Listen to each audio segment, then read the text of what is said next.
5 sur 7 matin, bienvenue sur le débat matinal. C'est un retour au pays qui fait beaucoup parler pour la première fois depuis qu'il avait été chassé du pouvoir en plein midi en 2014 par une insurrection populaire. L'ex-président du Burkina Faso, Blaise Compaoré, est depuis jeudi de retour au pays sur initiative du chef de la junte militaire au pouvoir, le colonel Paul-Henri Sandaogo Damiba, pour, dit-il, amorcer une réconciliation nationale. Mais ce comeback de celui-là même qui est condamné à perpétuité par la justice burkinabé pour meurtre de Thomas Sankara est diversement perçu au sein de l'opinion. Si les pro-Compaoré jubilent, pour les autres, il s'agit, je cite, d'un retour frauduleux, d'un scénario du pire, mais aussi du sacre de l'impunité. Fin de citation. Compaoré, un retour au pays qui divise, on en parle ce matin. Et puis, pas loin du Burkina Faso, de l'autre côté de la frontière, les bords de la lagune ébriée sont très agités pour cause ce conclave de 3 géants de la scène politique ivoirienne prévue pour le 14 juillet prochain. Ouattara, Gbagbo et Bédié se retrouvent pour une discussion à 3 sur la table des 3 présidents. La question des prisonniers dits politiques arrêtés lors des crises électorales de 2010, 2011 et 2020. Et puis les élections de 2025, mais avant cela, les scrutins locaux et régionaux de 2023 et l'environnement électoral. Que peut-on attendre de ce Big Three? Des concessions, des compromis, peut-être même des compromissions? Ce sont des interrogations que nous nous posons ce matin. Et puis, l'Organisation de l'Unité africaine est morte, vive. L'Union africaine, il y a 20 ans, le 9 juillet 2002, allez-se dire, à l'aube d'un nouveau siècle, les dirigeants africains réunis en sommet à Durban ont lancé l'Union africaine qui a succédé donc à l'OUA, dont elle a reformulé la portée et les ambitions pour l'Afrique avec quelques succès et des interrogations sur l'avenir du continent resté encore sans réponse. Et l'UA continue malheureusement d'être perçue par les Africains comme inefficace et peu crédible. Entre progrès et balbutiements, 20 ans d'errance ou de défis relevés, on se penche sur la question avec mes invités. Sergino Lokosso, le patron éditorial de Vif d'Afrique. Bonjour Sergino. Bonjour Amon, bonjour à tous les spectateurs d'ici d'ailleurs. Comment allez-vous? Super bien. Bonheur de vous retrouver. Le bonheur partagé. Et la cravate, c'est un pot de python, en forme piston. Merci. Emile Guérin, bonjour et bienvenue. Après quelques semaines d'absence, vous êtes de retour, en pleine forme. Et surtout avec beaucoup d'inspiration, on l'espère. Et puis mon cher, du matinal, bienvenue à Bassagan, bonjour et bienvenue. Bonjour Emmanuel, bonjour amis téléspectateurs. Un bonheur de vous recevoir. Vraiment, c'est partagé. Et le matinal qui parle aujourd'hui en manchette, le matinal d'Emmanuel Macron, donc annoncé à Cotonou. On va le voir en image avec notre réalisateur du jour, Gilles Amel, la manchette du matinal de ce lundi 11 juillet 2022, le matinal qui nous informe de ce que le chef de l'État, bien sûr le chef d'État français Emmanuel Macron est annoncé à Cotonou, donc renforcement de la coopération bilatérale, on le voit là, voilà, donc le matinal. Et puis justement, on va en parler en flash, mon cher, puisque c'est vous qui en avez parlé dans vos colonnes. Dites-nous tout sur... Non, mais vous savez très bien, c'est-à-dire, dans le cadre de la coopération, cette descente du chef de l'État, 24 heures de visite au Bénin, on peut l'analyser autrement pour nous. C'est vrai que c'est juste annoncé cette fois-ci. Vous allez remarquer que tout récemment, certaines personnes ont estimé par rapport à un message du chef d'État, du moins Patrice Talon, par rapport aux législatives en France, qui parlait donc qu'il faut revoir un peu la forme des choses pour pouvoir donc mieux progresser. Et cette visite vient arrimer le fait que les deux sont toujours en symbiose. Pour certaines personnes qui ne savent pas que le chef de l'État, Patrice Talon, je le dis souvent, a la magie de surprendre, il faut le dire. Et certaines personnes erronément ont souvent dit que ce sont des gens qui sont dans un savoir-faire mensonger centré sur le président et donc qui ne se soucient rien de ce qui concerne la cité. Ce ne sont que des analyses fausses en réalité. Aujourd'hui, avec cette visite du président Emmanuel Macron, il faut dire encore que les rangs, c'est-à-dire le lien est toujours fort et serré. Très bien. Sergio Lokosso, on l'a vu tout récemment, apparemment, Patrice Talon et Emmanuel Macron filent le parfait amour. On l'a vu avec la restitution des biens culturels, l'arrivée, donc en tout cas la visite du président béninois du côté de l'Élysée. On a d'ailleurs revu les images tout à l'heure, les biens culturels qui ont été restitués au Bénin. Patrice Talon qui réagit, on va dire, à ce qu'on peut appeler la défaite de Emmanuel Macron pour les législatives en France. Et on annonce dans la foulée une arrivée de Macron à Cotonou. Tout ça en moins d'un an. Oui, je pense que c'est le lobbying du président Talon qui a marché. Notamment, on va dire que cette visite, comme l'a rappelé, bienvenue à Ouagadougou, c'est un peu pour réchauffer les liens entre Cotonou et la France. Et je pense que récemment, les biens patrimoniaux ont été restitués.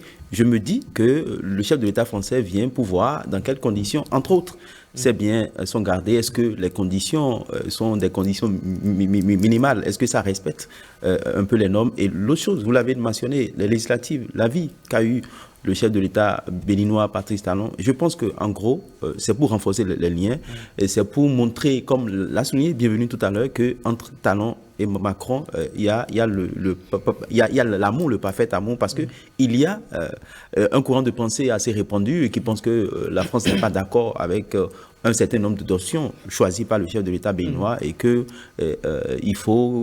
c'est ça qui montre qu'il n'y a pas forcément des liens, des relations amicales entre ces deux chefs d'État. Mais cette visite vient une fois encore démontrer que entre Talon et Macron, les liens sont assez forts et que quelque part, Macron donne son onction à tout ce qui se fait par le chef de l'État au Bénin. Et puis Mel Guérin, le dernier chef d'État français à avoir foulé le sol béninois, c'est bien sûr François Hollande, sous le président Bouniaï. C'était en 2015 justement. Emmanuel Macron fait aussi le choix de venir au Bénin.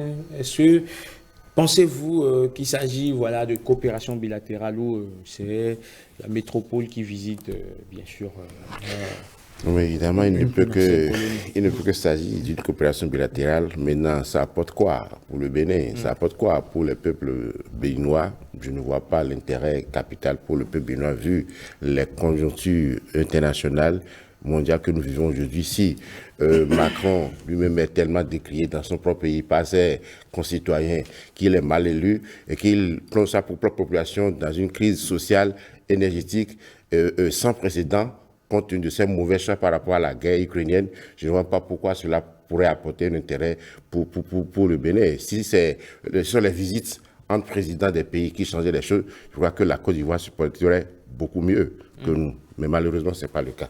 Vous êtes très sceptique à ce sujet. Allez, voilà qui est donc dit. On en saura davantage sans doute dans les jours, les semaines à venir sur le calendrier du président français Emmanuel Macron dans le cadre de sa visite ici à Cotonou les 27 et 28 juillet prochains. On en vient à présent au Burkina Faso, le Burkina Faso où c'est vraiment tendu au pays, des hommes intègres, Sergino Lokosso, un retour au pays donc de Blaise Compaoré qui fait débat, qui fait polémique. Déjà, quand l'information est tombée, dans l'après-midi du mercredi, on entendait déjà des chuchotements selon lesquels le président burkinabé, l'ancien président burkinabé, Blaise Compaoré, devrait retourner à Ouaga. Quand vous avez appris la rumeur, est-ce que vous y avez cru en premier lieu? Non, mais finalement, c'est devenu une réalité et que effectivement, il est rentré au Burkina et il y a eu beaucoup de commentaires et d'insinuations, comme vous l'avez dit à l'entame. Et essentiellement, il y a deux camps. Il y a ceux qui sont pour et ceux qui sont contre. Et ceux qui sont pour, ils voient la nécessité d'une réconciliation nationale. Ceux qui sont contre demandent que la décision de justice soit respectée, notamment Blaise Compaoré qui a été condamné à perpétuité en avril dernier. Et donc, il y a eu beaucoup d'avis et de commentaires. Même, vous allez voir, Vive d'Afrique l'a mentionné, les avocats de Sankara ont demandé que Blaise Compaoré soit arrêté. Mais il faut dire que les deux présidents africains qui ont contribué au retour de Blaise Compaoré ont exigé des garanties, notamment le Togolais Foy Yassingbe et l'Ivoirien Alassane Dramane Ouattara ont exigé des garanties à ce que l'intégrité physique de Blaise Compaoré ne soit pas touchée. C'est vrai qu'il y a des décisions de justice, c'est vrai qu'il y a des pour et des contre, même ça fait que le Blaise Compaoré n'a pas pu bénéficier d'un pépin de foule habituel qu'on connaît aux anciens et aux nouveaux présidents de la République. Donc ça fait qu'il a été héliporté chez lui à la maison où son domicile est bien surveillé. Je pense qu'aujourd'hui, ce retour laisse beaucoup de commentaires. Et l'autre chose qu'il faut dire, il faut quand même, je crois, il faut soumettre ce retour de Blaise Compaoré peut-être à une concertation nationale pour permettre à ce que toutes les forces vives de la nation puissent donner leur avis sur un éventuel retour de Blaise Compaoré. Aujourd'hui, je pense que, comme vous l'avez dit à l'entame, beaucoup pensent que c'est un retour frauduleux et lui-même, il n'est pas à l'aise. La façon dont il est rentré chez lui au pays, je pense aujourd'hui que fondamentalement, ce qu'il faut faire, si c'est un essai, un ballon qu'on a envoyé comme ça, je pense que ça n'a pas réussi. Et la rencontre qui est annoncée, où les ex et l'actuel président on va en parler tout à l'heure. Doit rencontrer, il y a eu des absents. Donc, c'est pour dire quoi? C'est pour dire que la réconciliation nationale au Burkina Faso n'est pas forcément l'affaire des chefs d'État, mais c'est l'affaire du peuple. Il faut quand même qu'on en arrive à écouter les désidérata du peuple pour véritablement une réconciliation nationale au Burkina Faso. Et puis on va écouter le colonel Paul-Henri Sandaogo Damiba, qui est l'initiateur de cette réconciliation nationale. Il était donc en conférence, c'est un point de presse aux côtés justement de Blaise Compaoré, qui est son invité spécial. Écoutez ce qu'il dit. En plus des efforts qui sont fournis par les forces engagées et l'ensemble des populations contre le terrorisme, il nous est paru opportun d'examiner avec nos prédécesseurs les meilleures conditions qui pourront créer et forger une solide cohésion entre Burkinabés. Nous avons ainsi, à l'occasion, formulé à l'endroit de nos prédécesseurs aux plus hautes fonctions de l'État le profond vœu de les voir se mettre au-dessus de la mêlée pour mieux incarner les idéaux de l'ensemble de la nation. Le président Kaboré a quant à lui été physiquement empêché par un groupe d'individus de participer à la rencontre. Nous avons pris acte et nous l'invitons à ne pas se mettre en marge de la démarche en cours. Aux Burkinabés qui se sont exprimés en défaveur de notre démarche, nous leur disons que le processus n'est pas fait pour consacrer l'impunité, mais pour contribuer à la recherche de solutions pour un Burkina Faso de paix et de cohésion. Mon cher Emel Guérin, comment est-ce qu'on veut expliquer, d'accord, aux Burkinabés que quelqu'un qui a été condamné dans une affaire soit au pays et qu'on soit pas en mesure de l'arrêter pour qu'il ne puisse pas faire face à la justice? Vous savez, cette situation a fait couler beaucoup de salive et beaucoup d'encre. Mais personnellement, j'ai dû transcender mon entre pour pouvoir essayer d'apprécier les choses et dire que ce n'est pas une première en Afrique. On a vu récemment Laurent Gbagbo qui est toujours sous le coup d'une décision de justice de 20 ans qui rentre au pays, il n'est pas inquiété. Donc ça peut arriver.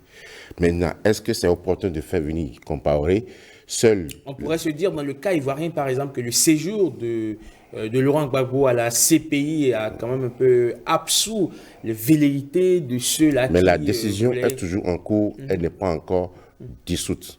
Donc ça veut dire que lorsqu'on veut aller à la réconciliation, on veut aller à la paix, tout est possible. C'est très important. Tout est possible lorsqu'on veut à la paix. Ça dépend des objectifs, des intentions, du dessein que l'actuel président de la junte burkinabèse se fixe.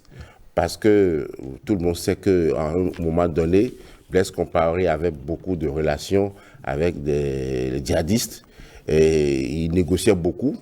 Est-ce que c'est pour ça qu'il le fait venir, pour essayer de le mettre en avant-garde, pour pouvoir essayer d'aller dans une certaine négociation ou de leur tracer des pistes par rapport à la crise?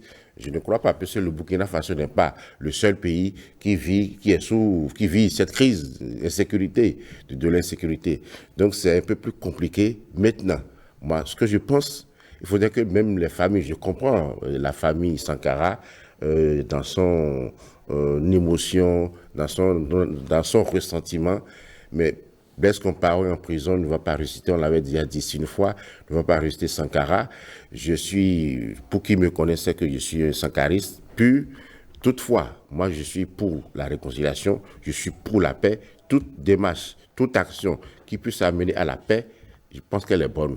Maintenant, Compaoré même, est-ce qu'il est prêt pour ça? Je le vois. Moi, je pense que le perdant dans cette rencontre, c'est d'abord Blaise Compaoré. On le voit fébrile, sénescent, c'est même une humiliation, pratiquement. C'est une humiliation. Pour ma part, il n'aurait jamais dû être là, et il n'a plus sa place là, puisque c'est un fait même une nationalité ivoirienne, je ne vois pas pourquoi il a accepté cette rencontre pour arranger quoi. Et souvenez-vous, ce n'est pas une première. Le président Christian Roch-Kaboré avait créé un ministère de la Réconciliation que dirigeait Zéphirine Diabré et qui s'était rendu à Abidjan pour le rencontrer. Dans ce cadre-là, donc ce n'est pas une première, ça veut dire que la démarche était en cours. Maintenant, la rencontre, est-ce qu'elle a réussi? Elle a lamentablement échoué, puisque les deux autres présidents, les trois autres, il y a trois, Kafando et Roch Christian Kaboré, qui a été empêchés par ces militants. Ça veut dire qu'au sein de la population, on ne veut plus ça. Et Blaise Compaoré, mais souvenez-vous de sa première élection, enfin, dite démocratique, en 1991, il y a eu 75% d'abstention. Donc, il n'est pas aussi populaire. Même au sein de l'armée, on a vu beaucoup de mutineries où il a failli perdre le pouvoir. Il s'était enfui de Ouagadougou. Après, il est revenu grâce à son régiment présidentiel. Donc, ce n'est pas quelqu'un qui est aussi populaire que ça. Et avec ce que je vois, son état de santé, sa situation, je pense qu'il ferait mieux de rester dans son Abidjan, tranquille.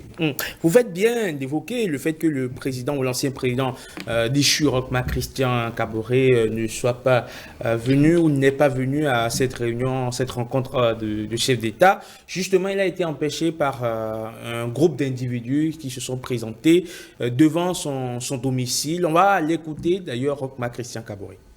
Ce matin, me préparant donc pour aller à la réunion, je me suis retrouvé dans la situation où, devant la porte, il y avait des personnes qui étaient mobilisées et me demandant et exigeant que je n'aille pas à cette rencontre. Mais j'ai considéré que nous sommes déjà dans pas mal de discussions et qu'utiliser la force en la matière ne me permettait pas de pouvoir participer à une telle réunion. Parce qu'il serait difficile pour moi d'assumer en même temps cette bataille avec ces personnes qui sont venues avec cette exigence et s'il y a des blessés, de continuer à une réunion de chefs d'État sur la situation nationale, même si cette question est une question qui nous préoccupe tous. Et on va voir à présent l'ambiance, messieurs, si vous le permettez, on va voir l'ambiance qui a prévalu devant le domicile de l'ancien président Roch-Marc Christian Kaboré. Ce groupe d'individus venus inopinément manifester, sinon spontanément manifester. Regardez.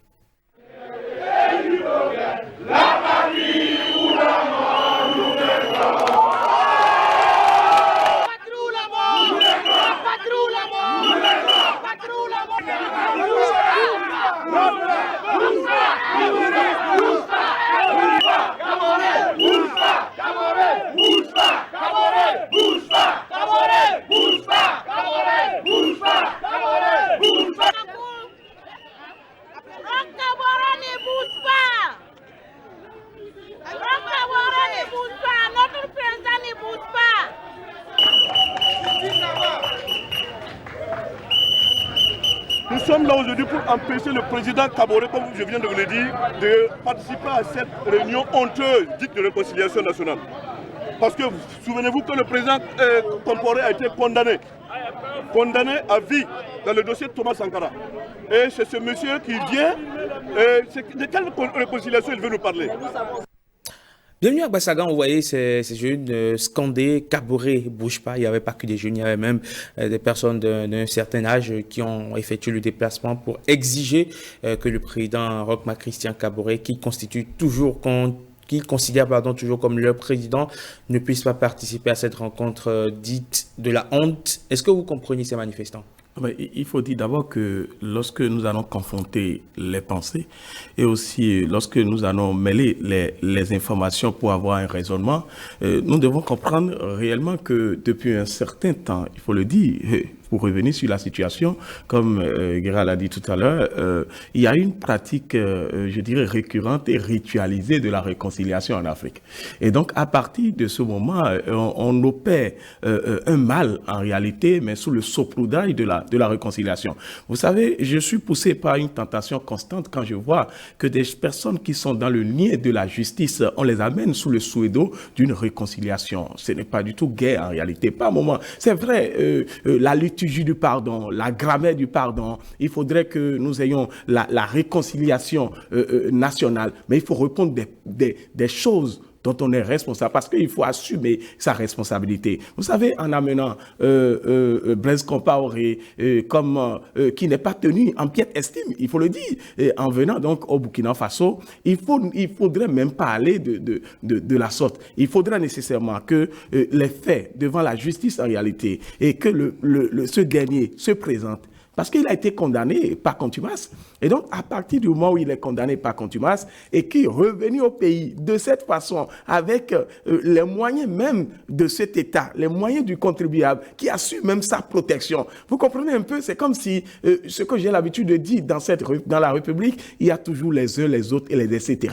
Et donc, c'est ce que nous avons en réalité. Imaginez, si c'était un citoyen lambda, je le dis, de la sorte, qui se retrouvait dans cette situation, est-ce qu'on aurait donc c'est-à-dire encadrer cela de la sorte. Vous voyez, c'est tellement un peu, c'est un paradoxe en réalité chez nous en Afrique, que lorsqu'on arrive donc à semer tout le mal, on vient à la fin des comptes nous parler d'une réconciliation nationale. Sincèrement, il faudrait qu'on cesse à un moment donné avec cela, parce que c'est de la théologie politique. C'est-à-dire, si nous voulons parler du pardon en réalité, c'est-à-dire ce pardon-là ne délivre pas le mal en réalité. Et c'est-à-dire, on peut tout dire. Est-ce que même si on parle de réconciliation nationale, le peuple qui est là, en tout cas qui est contre en réalité, qui se retrouve dans une posture, je dirais, assez ridiculisée, lorsqu'on fait cela, et que quelqu'un qui les a ridiculisés récolte le triomphe, est-ce que le peuple là pourrait réellement pardonner? Vous allez parler du pardon, ça ne serait que du bluff, ça ne serait qu'un pardon camouflé. On va accepter, mais c'est-à-dire l'instinct de ce pardon-là ne pourra jamais donc atteindre les esprits qui ont été déjà choqués. Donc à partir de ce moment, ce que moi je dis, oui, réconciliation nationale, il y a même les doctrinaires en la matière, il y a même les défenseurs, mais la justice d'abord. Sinon, c'est comme si on foule aux pieds la justice que nous-mêmes nous sommes donnés. Et c'est justement de cette oreille que l'entendent les avocats de Thomas Sankara qui ont fait une sortie Vif d'Afrique, justement, on en parlait. On va écouter la substance de leurs propos. Ils ont été, on ne peut plus acerbes. Les souffrances des différentes familles des victimes depuis le 15 octobre 1987 jusqu'à ce jour sont énormes.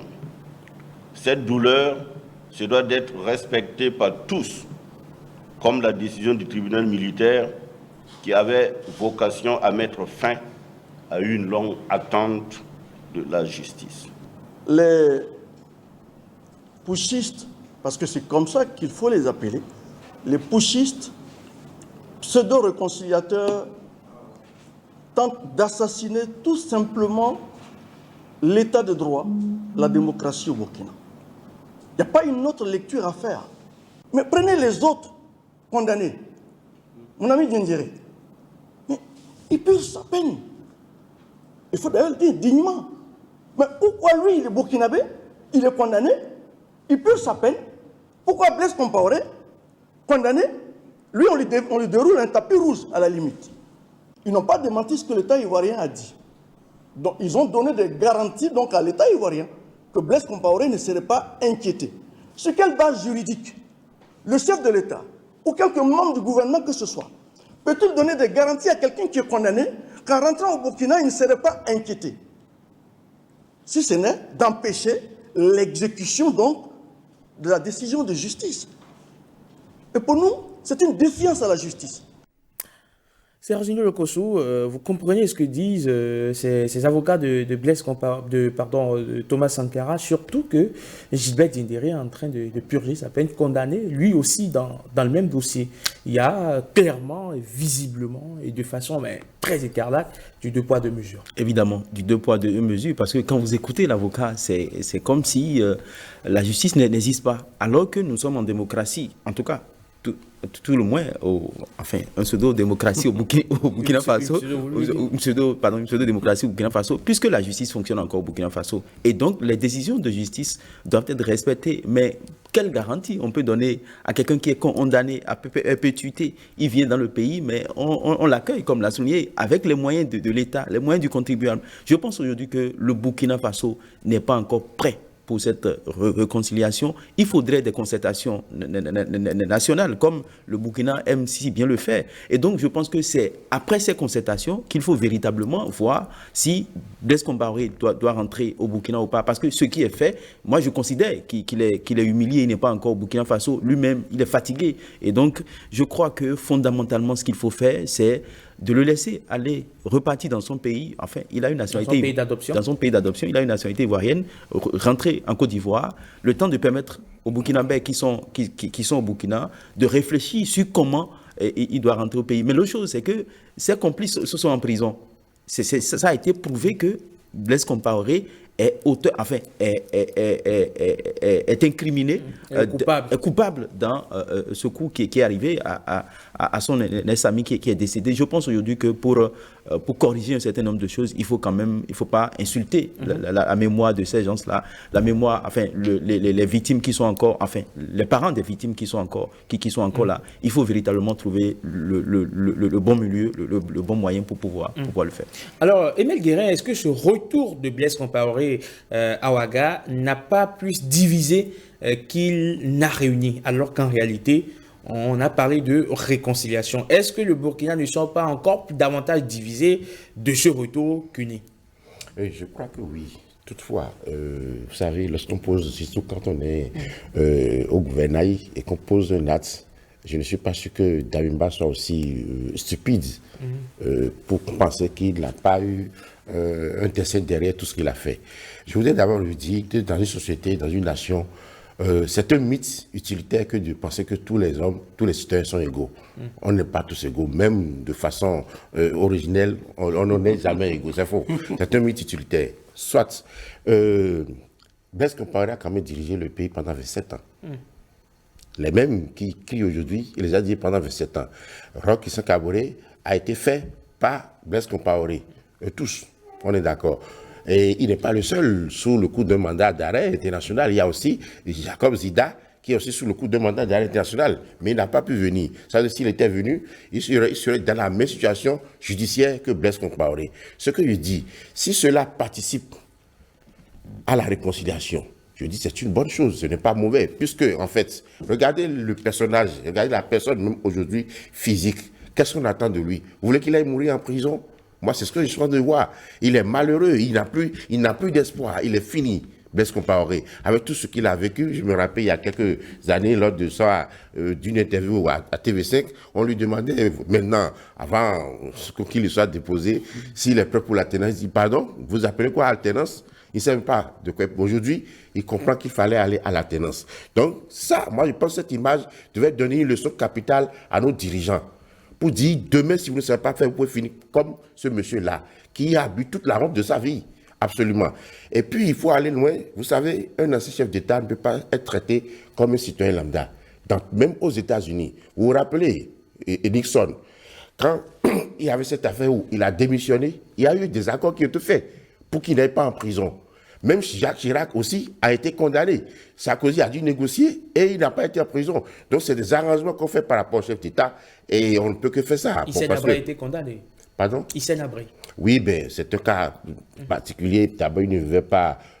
enfin, c'est le Sénégal qui a voulu ainsi faire les choses pour se donner une certaine popularité. Et puis après, ça a apporté quoi? Après, ça a apporté quoi? Avec le cas Hissène Habré, on s'était dit peut-être qu'il y a un nouveau mouvement sur le continent. Je ne suis pas... Le président Damiba a été clair dans son discours, en face même de Compaoré, qu'il n'était pas en train de faire l'apologie de l'immunité. De l'impunité, pardon. Donc, ça veut dire que ce sera fait. Moi, la question que je pose, quel était l'intérêt pour qu'il le fasse venir en ce moment-là? Je pense qu'il aurait été... Le timing n'était pas bien choisi. D'aller le voir à Abidjan, peut-être que ça a été fait. Zéphirine Diabré, le ministre de la Réconciliation de Christian Kaboré l'avait fait en temps.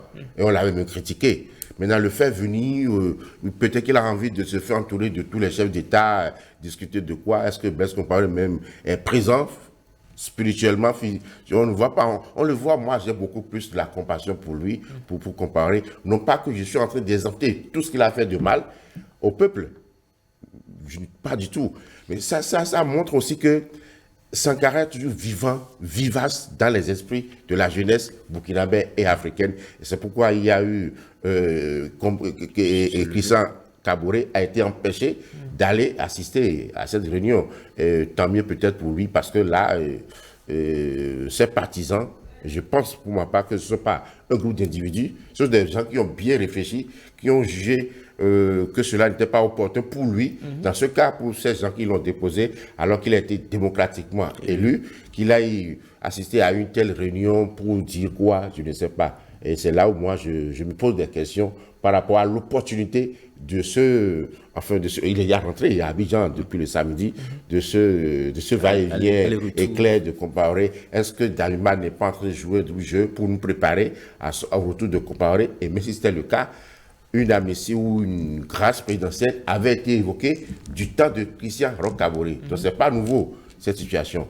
Bon, maintenant, peut-être qu'il ne souhaite pas que Compaoré meure en exil, ou il faut qu'il revienne dans ce pays. Je ne sais pas, c'est peut-être ça. Et que les familles, quand j'écoute les avocats, c'est normal, mais on ne peut pas, Dalima ne peut pas trahir sa parole auprès de Ouattara, qui a dépêché son conseiller spécial présidentiel avec Compaoré pour l'amener, dit: vous garantissez son intégrité morale et physique, donc on ne le touche pas. Alors il ne peut pas venir dans cette question pour qu'on le touche.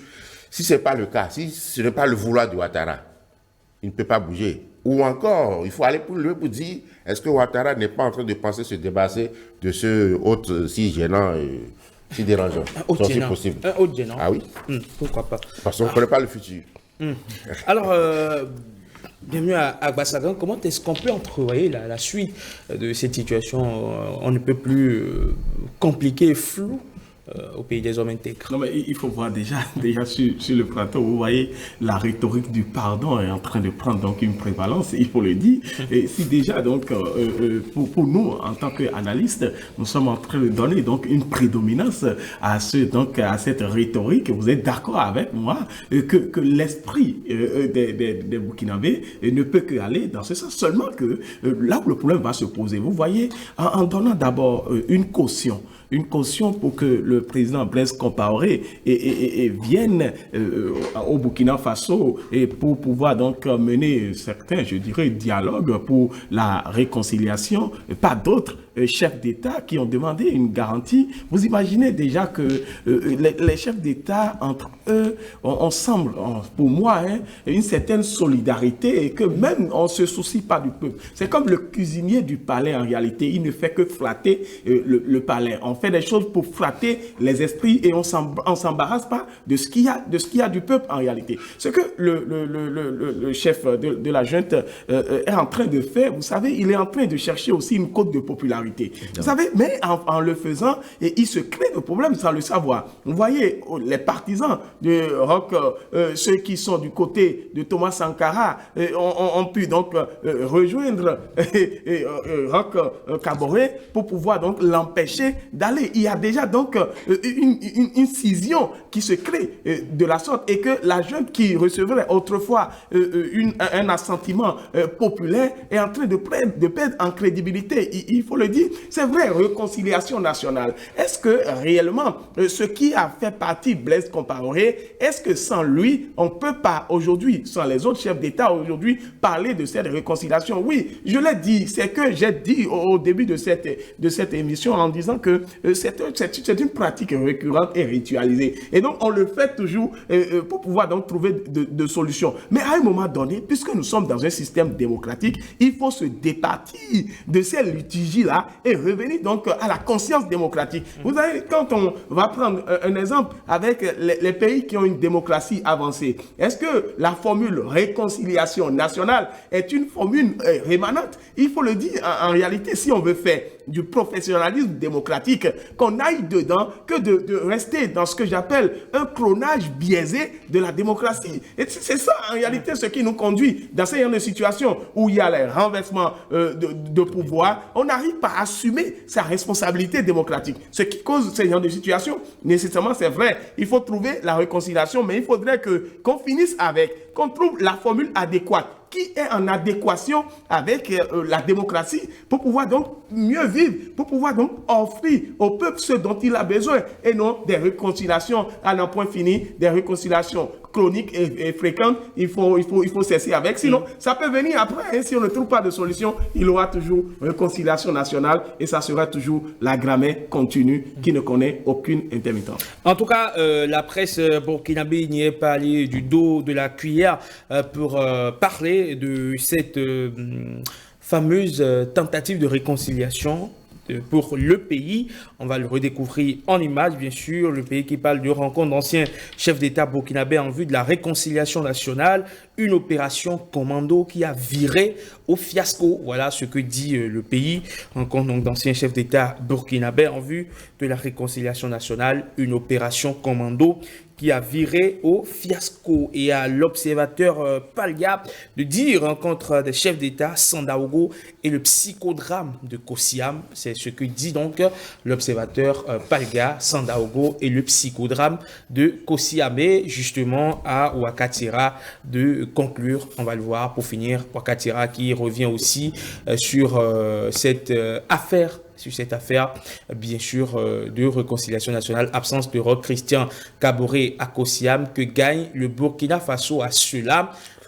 Face à cela, pardon, que gagne le Burkina Faso à cela. Donc, on va aller lire justement cet article pour en savoir davantage. Et bien évidemment, en Guinée, ce n'est pas passé inaperçu le Djeli aussi en Guinée qui est allé aussi de son analyse sur le sujet, plutôt le Djeli qui s'est consacré à la transition. Allez, voilà ce qu'on peut dire de...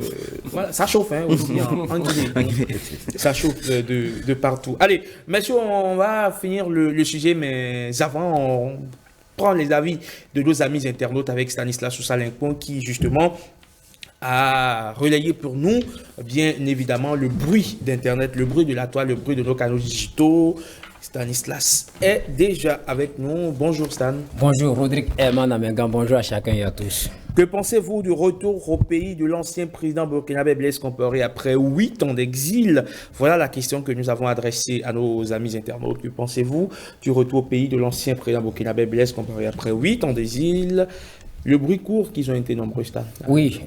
Beaucoup de réactions, comme d'habitude. Les internautes, leurs avis sont partagés sur la question. Il y a d'autres qui estiment que le Burkina Faso qu'on a acclamé, qu'on a applaudi hier seulement, recule en acceptant que Blaise Compaoré revienne au pays. C'est comme une voie qu'on a ouverte à l'assassinat sans que les auteurs ne soient inquiétés. Pour d'autres, il faut prendre de la hauteur sur la décision de la junte au pouvoir pour comprendre effectivement ce que cache cette décision. Et c'est ce que nous allons découvrir à travers les différentes réactions que vous avez recueillies pour nous. Oui, et la première réaction nous vient de cet internaute qui se prénomme Roro sur Twitter. Pour lui, ce n'est pas Blaise, mais le peuple burkinabé mérite mieux que leurs dirigeants actuels. Noureni Olaïni affirme « Je suis vraiment désolé pour le retour de ce monsieur à Ouagadougou sans qu'il ne soit inquiété, arrêté et traduit devant la justice de son pays alors qu'il était recherché par cette même justice dans l'affaire de l'assassinat de son prédécesseur Thomas Sankara. Pas de vraie justice sur cette terre des hommes. La justice divine est la meilleure. Edouard Assaba n'est pas aussi d'accord avec la junte au pouvoir. Selon lui, le retour de Blaise Compaoré au Burkina Faso montre combien de fois l'État et la diplomatie se sont foutus de la famille Sankara et du peuple burkinabé. Ce retour ouvre la porte à l'assassinat, aux enlèvements et autres actes barbares au sommet de l'État et dans le rang des politiques sans crainte. La démocratie, la sécurité du peuple, la justice sont bafouées. Une seule question à la junte au pouvoir. Pourquoi tout ce simulacre de procès et pour quelle fin? Brice Billon a une autre perception du retour de Blaise Compaoré. Il faut prendre de la hauteur pour comprendre ce retour. La paix n'a pas de prix. Si ce retour peut diminuer les attaques terroristes, tant mieux. À quoi sert d'emprisonner une personne qui est sur le point de rejoindre Sankara? Le président Damima a félicité pour son niveau de conscience élevé.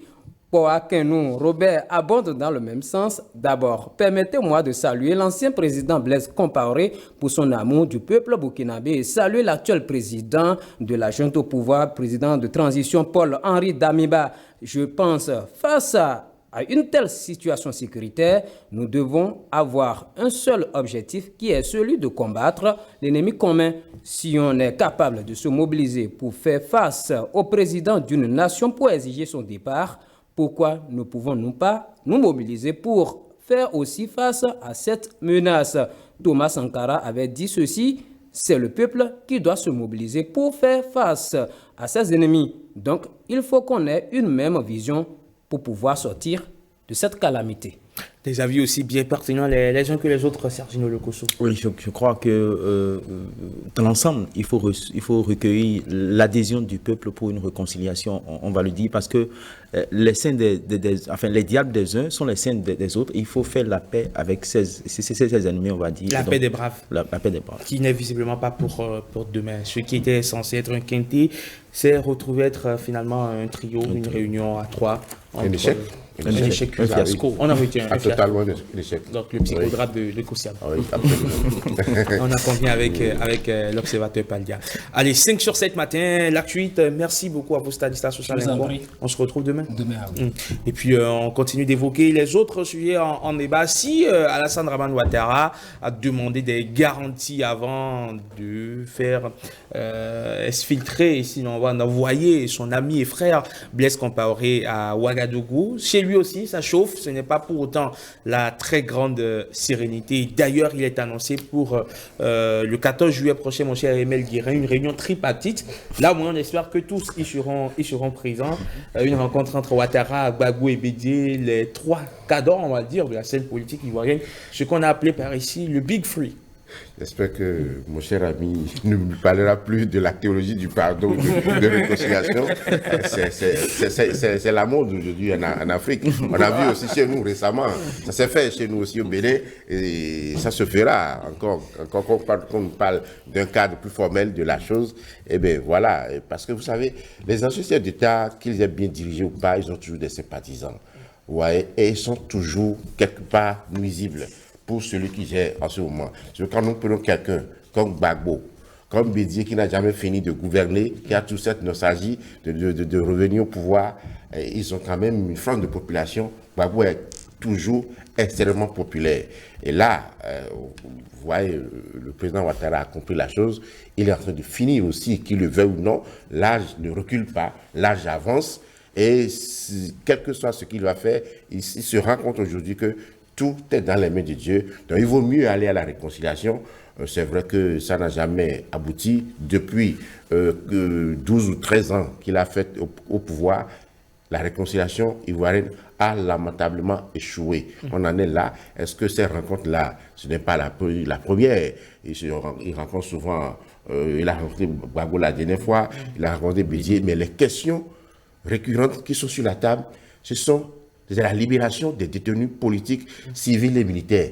Tant que vous ne réglez pas ces problèmes-là, comment voulez-vous aller à la réconciliation? Et c'est là où je dis, un pays n'est pas que justice. C'est aussi politique, c'est aussi dialogue. Et moi, je ne suis pas droit de l'hommiste.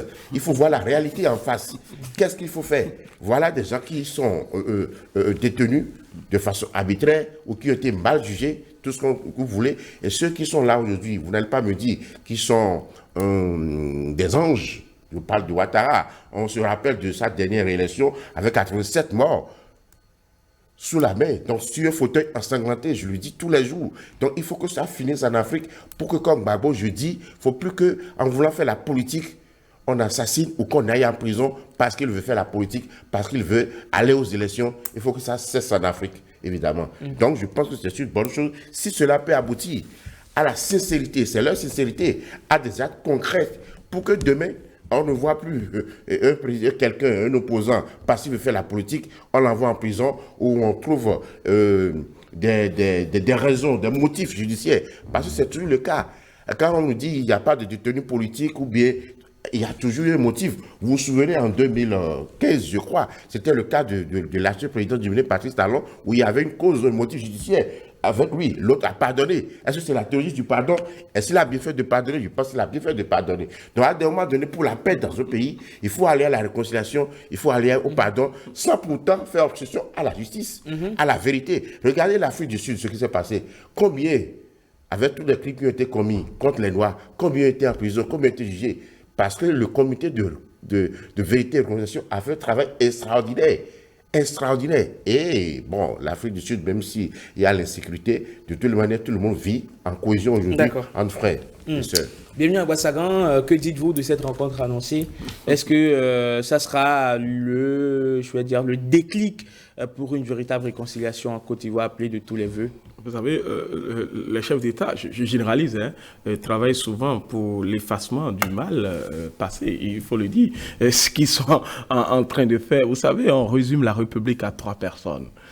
Et que chacun est de son côté pour avoir dirigé, pour avoir donc eu la présidence une fois. Et donc, il faudrait que les 3 se rencontrent pour qu'il y ait une solution adéquate. Est-ce que le peuple n'est pas lui-même en déphasage avec son système démocratique? Moi, je le dis, permettez-moi, parce que quand on parle de la démocratie, vous savez, on sait ce qui s'est passé en Côte d'Ivoire. On connaît bien les positions de chacun. On connaît la situation qu'a vécu Gbagbo, voilà, avant de revenir au pays. Et même les ennemis d'hier, les amis d'hier, les ennemis circonstanciels qui redeviennent encore, en tout cas, amis aujourd'hui, c'est comme si on s'amuse avec le peuple. Moi, je le dis de la sorte. Il faudrait désormais que le peuple ait une conscience de la démocratie, que le pouvoir lui appartient, qu'il ne faut pas résumer le pouvoir à un seul individu. C'est pour ça qu'il y a la question d'idéologie politique qui doit traverser tout le monde. Mais parce que c'est quand on n'a pas d'idéologie politique qu'on voue de l'estime à un individu. C'est là le problème que nous avons en réalité. Et donc, vous voyez, aujourd'hui, on nous parle de la rencontre des 3, et donc sans que les 3 ne se rencontrent, il n'y a pas solution en Côte d'Ivoire. Donc, résumer à cela, pour moi, d'ailleurs, difficile. Quand on dit souvent, et vous allez voir, c'est la tradition en Afrique, telle personne doit rencontrer telle autre pour qu'il y ait solution. Il faut finir avec. Je suis péremptoire là-dessus. Et on peut me taguer du fait qu'il n'est pas réaliste en réalité, mais je le dis en toute conséquence que cela devrait s'appliquer de la sorte pour qu'on puisse trouver une solution dans l'avenir. Oui, ça réelle conviction.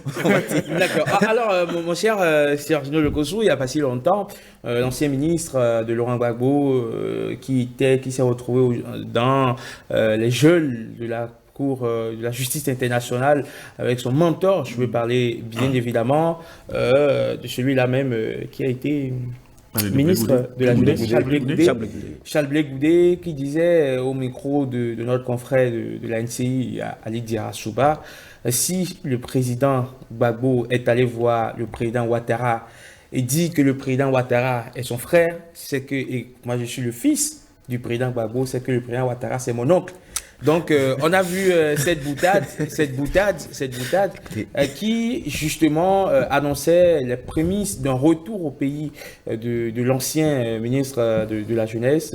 Et évidemment, on sait qu'il dispose désormais de son passeport, mais lui aussi est sous le coup d'une sanction juridique, d'une sanction, évidemment, pénale, une sanction pénale. Et on se demandait s'il allait pouvoir rentrer au pays sans crainte. Certainement que ce sont des questions qui seront abordées à cette rencontre. Évidemment, je crois qu'au-delà des embrassades et des sourires, on va dire, de cette rencontre, il faut que de fortes résolutions soient prises pour le peuple ivoirien. Parce que à Ouassagan, je partage certains de ses avis, c'est le peuple. Il faut penser au peuple. Et je crois aujourd'hui qu'on ne peut pas parler de réconciliation en Côte d'Ivoire alors qu'il y a des personnes emprisonnées, alors qu'il y a des exilés politiques, il y a Guillaume Soro qui n'est pas en Côte d'Ivoire, il y a un certain nombre d'acteurs politiques importants de la Côte d'Ivoire qui ne sont pas en Côte d'Ivoire. Je pense aujourd'hui que si Ouattara peut trouver cette formule, la bonne, la meilleure d'ailleurs, afin de ramener tous ces acteurs politiques au pays, afin de ramener tous ces Ivoiriens au pays, ça serait une très bonne chose. Et je pense qu'ils auraient fait le vœu du président Houphouët-Boigny et qui, s'il y avait la possibilité de le ramener, il dirait peut-être que ça, ce n'est pas ma Côte d'Ivoire que moi j'ai laissé. Et donc, pour faire son vœu, il a laissé une phrase forte. La paix n'est pas un vain mot, la paix c'est un comportement. Il faut que les Ivoiriens en arrivent à adopter le bon comportement pour qu'il y ait la paix en Côte d'Ivoire. Et je pense que c'est en quelque sorte les cloches de la paix qui sont en train de sonner en Afrique. Le Bénin, récemment, le président danois a reçu au palais les anciens présidents, au Burkina Faso, en Côte d'Ivoire également. Je pense que c'est un mouvement d'ensemble et qu'il faut saluer, mais faisons les choses à ne pas piétiner le peuple, faisons les choses pour que le peuple soit quand même en avant, parce que quand vous prenez les discours qu'il prononce à la veille des élections, nous agissons pour le peuple, mais finalement, c'est des intérêts qui sont défendus. Et je pense qu'en Côte d'Ivoire, les Ivoiriens ont besoin de la paix, les Ivoiriens n'ont plus besoin de revivre les événements de 2002 et de 2011, je crois bien. Les Ivoiriens ont besoin véritablement qu'il y ait réconciliation et que les vrais acteurs politiques ivoiriens ne soient pas en dehors de la Côte d'Ivoire, mais qui soit en Côte d'Ivoire. C'est ce qu'on peut souhaiter pour cette Côte d'Ivoire et que ce ne soit pas seulement Laurent Gbagbo qui puisse avoir le droit de rester en Côte d'Ivoire. Il faut quand même que les autres puissent revenir, Guillaume Soro et un certain nombre d'Ivoiriens, parce que au-delà de tout, la Côte d'Ivoire, c'est un pays de paix et qu'il faut que la paix soit ramenée en Côte d'Ivoire. C'est un pays également d'ambiance. Allez à Abidjan, vous allez comprendre ce que je dis. C'est de la bonne ambiance. On sait de quoi vous parlez. Vous aimez bien les nuits arrosées, les week-ends bien éméchés. J'aimerais quand même qu'on fasse la nuance entre la démarche et les résultats qui en sortent. C'est pas la même chose. Si ces acteurs sont sincères, je pense que de bonnes choses en sortiraient. Sauf que, il est clair que ce sont des hommes qui font la politique. Ce sont des hommes, vous parlez du peuple, mais ce sont les mêmes peuples qui vont élire ces gens au pouvoir, malheureusement. Et ces trois personnages, depuis 30 ans, ou plus de 20 ans, font l'histoire de la Côte d'Ivoire. Il faut défendre l'histoire de la Côte d'Ivoire. Malheureusement, c'est le cas. On ne peut pas faire autre que ces gens-là qui sont encore extrêmement populaire. Mais ce qui est heureux, ce n'est pas une rencontre improvisée, parce que de mes informations, ces acteurs politiques, c'est énorme. Se voir depuis un moment. Devaient se voir depuis un moment. Ils se parlent au téléphone. Ils se parlent au téléphone. Donc, je pense que ce n'est pas une rencontre improvisée entre les trois hommes, mais il faut quand même que la bonne formule soit trouvée, à mon avis, pour que véritablement on puisse arriver à une paix des braves en Côte d'Ivoire. C'est Gino qui parle de la bonne formule. Il y a quelque chose qui m'a toujours gêné dans ce genre de rencontres. J'ai l'impression que parfois, à la fin de ces rencontres, on sait au peuple ce qu'il veut entendre en réalité. On ne sait pas jamais en réalité ce qui est dit concrètement entre ces personnes-là qui se rencontrent, mais à la fin des comptes, on vient servir au peuple ce qu'il veut entendre. Et donc, voilà des choses qui prouvent que c'est une sincérité présumée. Quand Guérin parlait tout à l'heure de sincérité dans ces genres de rencontres, est-ce que vous allez me dire, et soyons très réalistes, qu'il n'y a pas d'intérêt qui soit défendu. Moi, je ne trouve pas. Il faudrait que... On va faire des concessions. Voilà. Il y aura des concessions. Il y a toujours ça. Des compromis. Il y aura des compromis. Il y a toujours ça. Des compromis. Des compromissions aussi. C'est ça la politique. Des compromissions aussi. C'est ça la politique. Non seulement les intéressés, qui arrangent non seulement les intéressés, je vous assure tout que en majeure partie dans ces négociations, le peuple est souvent mis en marge. C'est justement mon problème. Il faudrait que le peuple en tire leçon. Quelle est la leçon fondamentale? Ne suivez pas qui vous voulez. C'est ça. Suivez vos convictions en réalité. Très bien. Parce que vous suivez ces dirigeants, ils vous mettent dans la rue, on vous mate, on vous fout en prison, et puis c'est vous qui subissez. Ça veut dire que c'est la bonne leçon que demain, il ne faut pas suivre les individus, mais sur leurs convictions, on se bat pour nous-mêmes. C'est ça la démocratie. Voilà. Messieurs, il y avait une organisation qui était censée se battre pour les Africains, l'organisation de l'unité africaine, qui très tôt n'a pas porté les attentes, qui a cédé place à l'Union africaine.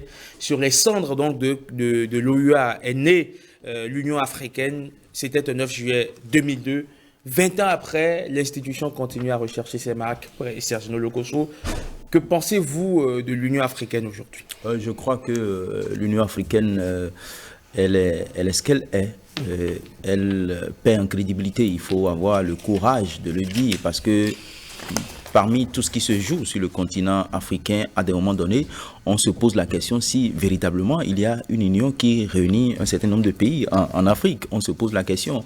Et beaucoup d'observateurs, comme moi d'ailleurs, ont pensé à un moment donné que c'est devenu un syndicat des chefs d'État qui se défendent. On ne les voit jamais quand les chefs d'État sont en train de vouloir un troisième, un quatrième et un mandat à l'infini. Mais c'est quand on dépose ces chefs d'État que l'institution arrive avec des communiqués à un point fini, avec des interventions, des allers-retours dans le pays pour pouvoir trouver des solutions. Je pense aujourd'hui que fondamentalement, il faut repenser cette institution. Il faut quand même arriver à ce que l'institution ou les membres de cette institution puissent arriver à se poser les bonnes questions et de trouver les bonnes résolutions. Est-ce qu'aujourd'hui, sur le continent, est-ce que l'institution est encore crédible? Et quand vous suivez nombre d'observateurs, nombre d'analystes politiques, en dehors de ceux qui sont sur ce plateau, beaucoup pensent que cette institution, il faut revoir un peu l'organisation, il faut revoir un peu cette institution. Il y en a qui font des plaidoyers diplomatiques, on va dire, pour quand même arriver à ce que l'institution puisse reprendre ses marques, parce qu'il y a trop d'avis sur cette institution, d'avis qui ne font pas forcément l'image, qui ne renforcent pas l'image crédible de cette institution. Aujourd'hui, il faut travailler à ce que l'institution soit véritablement une institution, pas des chefs d'État, mais des peuples africains.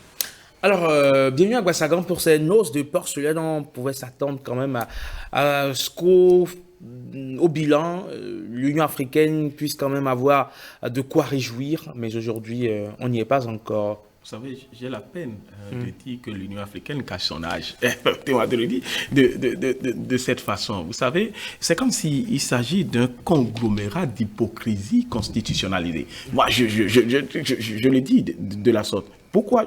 Vous savez, dans cette union, on sait très bien qui est qui. Chacun gère son pays comme il le veut. Et on proclame cela au nom de la démocratie, on entérine cela par les constitutions. On va se regrouper pour parler de qui en réalité? J'ai dit tout à l'heure qu'il y a une certaine solidarité entre les chefs d'État. Et puisque c'est eux qui se retrouvent, ils ont fait de cette institution-là une institution des chefs d'État. C'est ça, Gino l'a dit tout à l'heure. Aujourd'hui, il faudrait, quand on fait une comparaison, vous prenez l'Union européenne, faites une comparaison de l'Union européenne. C'est vrai qu'on peut dire que l'Union européenne, c'est un espace communautaire, comme le cas de l'UEMOA et de la CEDEAO. Mais c'est le même système communautaire en réalité. Quand vous faites une comparaison de ces 27 pays de l'UE, et vous faites la comparaison avec une cinquantaine que nous avons ici, il n'y a pas photo en réalité. Or, et ce qui devrait se passer, c'est qu'il devait y avoir une grande fluidité dans les actions. Ce qu'on n'a pas en réalité. Mais on connaît, et c'est comme s'il y a une peur entre eux. L'un ne veut pas dire à l'autre que la façon dont vous gérez n'est pas du tout conforme aux idéologies donc, de l'Union africaine. Mais on reste là et on va à des sommets, on prend des décisions. Il y a même la juridiction qui se sont données, permettez-moi de le dire de cette façon-là, et on ne respecte pas la décision. Chacun prend son drap, en tout cas tire le drap de son côté, quitte à ce que cela l'arrange. Il faut tout réformer, c'est-à-dire il faut formater le système et pour avoir donc un nouveau disque, et je dirais, afin que le peuple puisse bénéficier réellement de son Union africaine et que l'avantage ne soit pas seulement pour les chefs d'État. Mon cher Emile Guérin, aujourd'hui, la question du financement de l'institution est toujours aussi d'actualité, beaucoup plus qu'hier d'ailleurs.